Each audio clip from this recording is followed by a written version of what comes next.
Hey folks, Turbine Guy coming back at you. Now today, I want to celebrate with you a recent Supreme Court decision which most definitely defends the freedom of speech in the United States. The court upheld that nominal damages do apply even if the underlying root cause of the case is somehow made moot. The thing I want to do is thank this gentleman right here, and we all need to thank this gentleman. He stood up not only for himself, but for all of us. Chiki Uzik-Bunam, pardon me if I get it wrong, Chiki Uzik-Bunam is a hero to me and should be a hero to all. Well, the Supreme Court ruled 8-1 in favor of two former Gwinnett College students from Georgia in Uzik-Bunam versus Perchewski. The court held that the students had valid claims for nominal or symbolic damages to keep the case alive and save the case from being made moot by the student's graduation or the college revising its policies. The Supreme Court got it right, Darpana Sheth stated. Today's ruling protects students' ability to vindicate their priceless First Amendment rights and hold public university officials accountable. Public colleges and universities across the country routinely infringe student speech rights but can escape accountability by relying on a student's pending graduation or otherwise mooting the case by changing the policy after a lawsuit is filed. This ruling correctly recognizes that these violations impose real harm, even if the silent student cannot quantify that harm in economic terms. Okay, this case involved Uzik-Bunam and another Gwinnett College student. Chiki had the audacity to go to the public spaces on a college and hand out religious material. Well, he was approached by an officer and told he can't do that there. He has to go to a certain free speech zone and get a permit to do it. Well, being the respectful guy he is, Chiki went and got himself a permit. And he went to one of these free speech zones. And what happens? Officer number 2 comes up. Officer number 2 tells him that he has to stop as well. He was told he had to stop because there were complaints and that anything that, quote unquote, disturbs the peace and or comfort of persons can be threatened with disciplinary action. Let me read that again. Disturbs the peace and or comfort of persons. How subjective is that? So he had to stop again.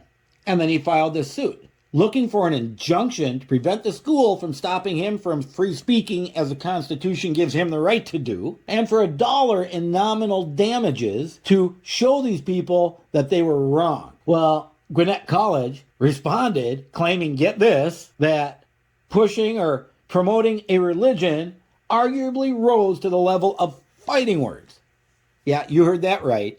Fighting words. Gwinnett College is stating that promoting religion is dangerous. After realizing how ridiculous their argument was, they dropped it and eliminated the policies, thus making the lawsuit moot and no need for an injunction. They figured the lawsuit was over. Oh, no. Step in the Supreme Court. For the purposes of this appeal, it is undisputed that Uzik-Bunam experienced a complete violation of his constitutional rights when respondents enforced their speech policies against him.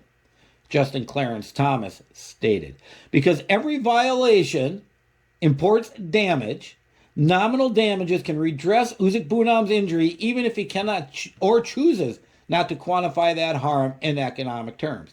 In other words, the nominal damage can make a point for the future. Now, Kristen Wagoner, another attorney involved in this, stated, we wholeheartedly agree with the court's ruling that the government cannot violate our rights and then walk away from victims without redressing the very real harm that they cause. He further said, victims do not receive nominal damages because the violations mean so little. They receive those damages because the violations mean so much. One part of this argument that's kind of hidden in the background, which is a real reason I think the Supreme Court ruled for it, that holding that nominal damages claim is insufficient to continue a case or controversy eliminates any possibility for an attorney fee award. This would deter litigants and attorneys from pursuing constitutional claims that lack a compensatory damages component. The one thing that this really points out to me right now is that they went forward with this specifically to ensure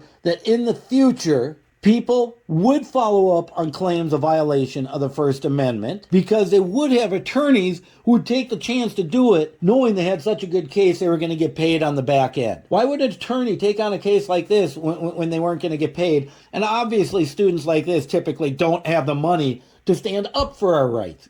Well, Kevin King, another attorney involved in this case, made a very good point. The court puts off for another day the related question of whether the defendant facing one of these $1 claims can simply pay $1 to the plaintiff or another party and end the case without admitting liability. That is a very interesting point, and Chief Justice John Roberts, the lone dissenting justice, stated the defendant should be able to end the case by giving him $1 without the court needing to pass on the merits of the plaintiff's claims. Why? It's nominal damages. It's a term, Chief Justice Roberts, that's there for a reason. More broadly, Justice Roberts worried that the decision risks a major expansion of the judicial role. Really? So Chief Justice Roberts is now worried that he's going to have to do his job more. Well, maybe it's time for Chief Justice Roberts to consider retiring. You know, as I sit back and look at this case, the Turbine guy once again says, good job, Supreme Court, for getting this right. Because this doesn't just matter for students on college campuses.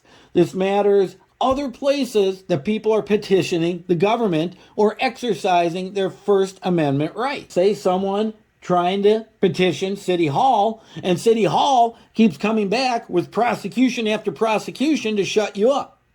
Well, this case now says that damages are appropriate. It says nominal, but you got to assume, because they stay in there, talk about how he chose not to or could choose not to, you have to assume that you can quantify these damages and you can get real reward for being screwed over by a government entity. The government can no longer hide behind changes in rules or other things in order to protect themselves. Say you lived in a city and they went after you, and you finally had to move out of the city. Well, they can say, well, you don't live here anymore, you don't have standing. Well, this court says you do have standing from the way I read it. The one thing that really worries me about this ruling is how Roberts has gone off the bandwagon and decided that he's not interested in supporting people's First Amendment rights. This is what this does, Chief Roberts. That nominal dollar damage, which needs to allow to stand there for when you can't quantify. It's not always easy to quantify how a right's been violated financially.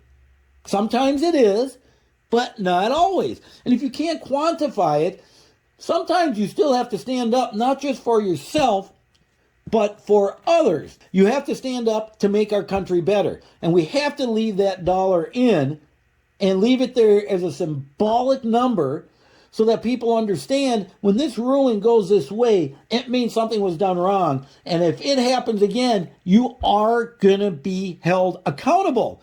University, city, county, state, you're all going to be held accountable if you violate someone's First Amendment free speech rights. I know this case was about religion, but it's about all speech as far as I'm concerned.